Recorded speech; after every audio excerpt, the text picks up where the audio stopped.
तीर ऐसा लगा, दर्द ऐसा उठा, चोट दिल पर खाई। अब गुस्सा तो आएगा ही। आपने आपने आपने अध्यक्ष महोदय, इन्होंने पूछा कि क्यों नहीं किया। ये हमारी तो अभी भर्ती स्टार्ट ही नहीं हुई है। सारी करतूते इनके काले शासन के कारण हुई है, सारी हमारे कारण नहीं हुई है। हमने तो उसके बाद भी हमने रिजल्ट निकाला। और कितनी फकर से बोल रहे हैं हमारे घपला हुआ, हमने पकड़े। क्या पकड़े आपने? हमारे 65 लोगों को हमने अरेस्ट किया, जेल की सलाखों के बीच भेजा। आपकी तो फाइल इंक्वायरी की आपके पास ही पड़ी रही। मैं आप पता करिए ना, पुलिस भर्ती की इंक्वायरी की फाइल में अभी तक साइन ही नहीं हुए थे। तो कौन इन्वॉल्व है उसमें? कौन लोग हैं? अरे जिन अधिकारियों को आप बोल रहे हैं। दूसरी बात, आपने और कहा कि जिनके रिजल्ट निकालने हैं, हिंदुस्तान में संविधान में कानून बना है, कानून के दायरे में क्या स्टेटमेंट देते विपक्ष के नेता? पूर्व मुख्यमंत्री 5 साल रहे, अगर एक चोरी करेगा तो पूरे उसको कर दिया जाएगा, उसका पूरा तथ्यों के साथ जानकारी प्राप्त की जाएगी। उस जानकारी के आधार पर जो भी आगे हमारे को क्लू मिलता है, उसमें से हम उसको पकड़ते हैं और उसको अरेस्ट करते हैं। अब और हमने कम से कम 329 जो पोस्ट कार्ड थे, उनके 329 पोस्टों के रिजल्ट निकाल दिए। 300 हमने कम नहीं किया, और अभी 300 के और निकाल रहे हैं। लेकिन जब सब जगह ही पेपर बेचे जा रहे हैं, तो हर चीज का इलाज ढूंढने दीजिए। आपको कुछ चीजों का सत्ता में, कुर्सी में कई बार पता नहीं लगता, वो ठीक बात है। ये सब चीजें आपके कार्यकाल में हुई है, आपके कार्यकाल में हुई है, हमारे कार्यकाल में नहीं। ये कुर्सी ऐसी है, ये आपके कार्यकाल में हुई। और माननीय विपक्ष के नेताजी, हमने सदन को बताना चाहते हैं, 65 लोगों को सलाखों के पीछे भेजा। 26 लोग जो टाउट्स थे वो अप्रीहेंडेड है, और जो भी कुछ जिसमें FIR हुई है उसमें FSL की रिपोर्ट आनी बाकी है। मैं इस मंच के माध्यम से, इस सभागार के माध्यम से माननीय अध्यक्ष महोदय, इस सदन को यह आश्वासन देना चाहता हूं, जहां पेपर नहीं बेचे गए होंगे, जहां पेपरों के बेचने की संख्या नहीं हुई होगी, उन रिजल्टों को हम आने वाले 3 महीनों में निकालेंगे। और जहां पेपर बेचे जाएंगे, वहां कल्प्रिट्स को जेल की सलाखों के बीच भेजा जाएगा। माननीय सदस्य ने ये पूछा है कि क्या ये ADB में है, तो ये ADB में, माजा में जो मैरिज डेस्टिनेशन बनाने की बात है, वो ADB में नहीं है। ये पहली बात तो मैं आपको बता दूं।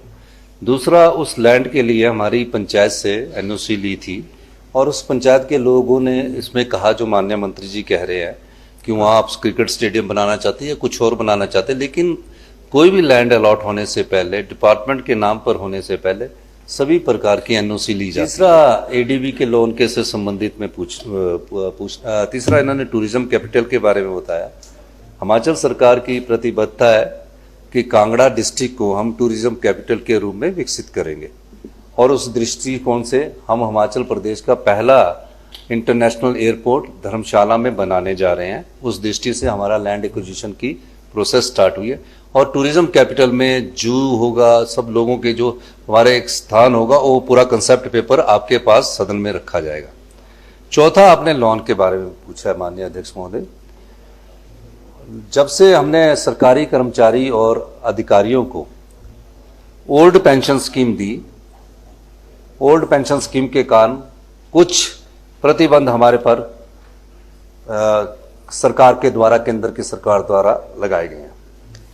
मैं ये बात इसलिए कहना चाहता हूं, भारतीय जनता पार्टी की जब सरकार थी तो उन्हें 5 साल में 10,000 करोड़ रुपया मिला, क्योंकि लोन की लिमिट जो है DEA लगाता है, डिपार्टमेंट ऑफ इकोनॉमिक अफेयर्स।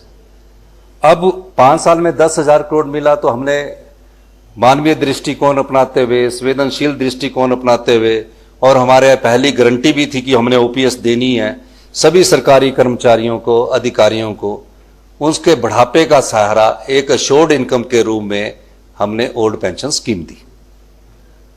उसके बाद क्या हुआ? उसके बाद हमारे पर कई प्रकार के कटौती लगनी शुरू हुई।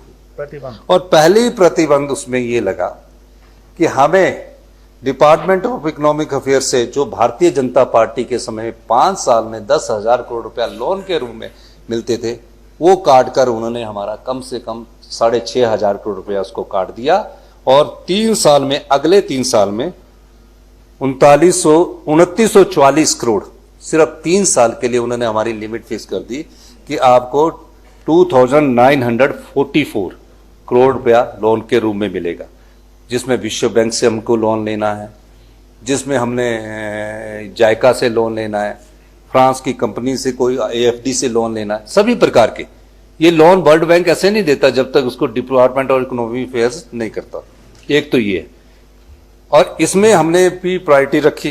पिछले 2 साल में आपको 6,000 करोड़ रुपए का लोन मिला जब आपकी सरकार थी, और उससे पहले 3 साल में 4,000 करोड़ रुपए का आपको लोन मिला, जिसमें वर्ल्ड बैंक के काफी प्रोजेक्ट आप लाए। और हमें अब हमारी डबल इंजन की सरकार तो है नहीं, हमारी तो आम आदमी और आम लोगों की सरकार है, तो हमारे को तो सिर्फ अब 3,000 करोड़ में ही प्रोजेक्ट्स का फैसला करना है। ADB का जो प्रोजेक्ट आपकी प्रायोरिटी में पहले था, वो हमारी प्रायोरिटी में भी पहले है। लेकिन अब जब हमको इस साल क्या हमें 1,700 करोड़ रुपया लेना, तो कैसे लेंगे? आपने प्रदेश को तो पहले ही 75,000 करोड़ रुपए के कर्ज के नीचे दबा दिया है, 10,000 करोड़ की इनकी सरकारी कर्मचारियों की देनदारी रखी है।